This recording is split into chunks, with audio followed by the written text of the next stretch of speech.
তারেক রহমান চাচ্চু এই সেই বটগাছের ছায়াটা হয়ে আমাদের পাশে থাকবে।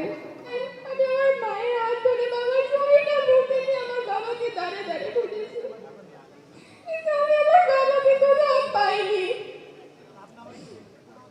আমি আমার বাবাকে ফেরত চাই, আমি আমার বাবার হাতটা একটু ধরতে চাই, আমাকে আমার বাবার হাতটা ধরার সুযোগ করে দেওয়া হোক। আমি স্বেচ্ছাসেবক দলের প্রতিষ্ঠা বার্ষিকীর দিন এই মঞ্চে দাঁড়িয়েই বলেছিলাম, তারেক রহমান চাচ্চু খুব শীঘ্রই দেশে ফিরে আমার বাবার সাথে কি হয়েছে সেটার বিচার করবে। আজ চাচ্চু আমার পাশে বসে আছে, আজ আমি সেই একই কথা বলবো।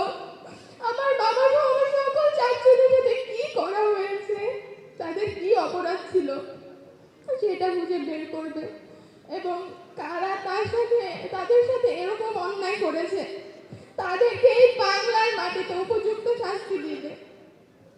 5 আগস্টের পর তো সবার জন্য দেশ স্বাধীন হয়েছে, কিন্তু আমাদের জন্য স্বাধীন হয়নি। আমরা আমাদের বাবাদের এখনো পাইনি।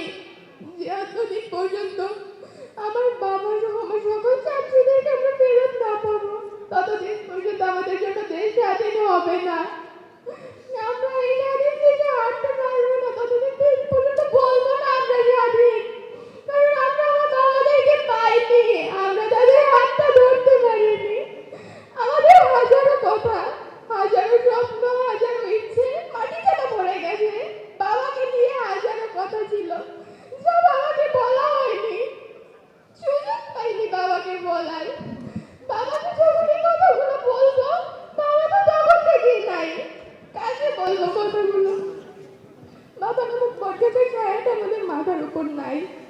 আমি আশা করব তারেক রহমান চাচ্চু এই সেই বটগাছের ছায়াটা হয়ে আমাদের পাশে থাকবে।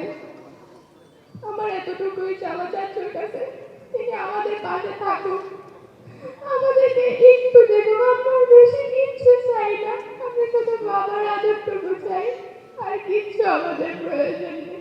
ধন্যবাদ।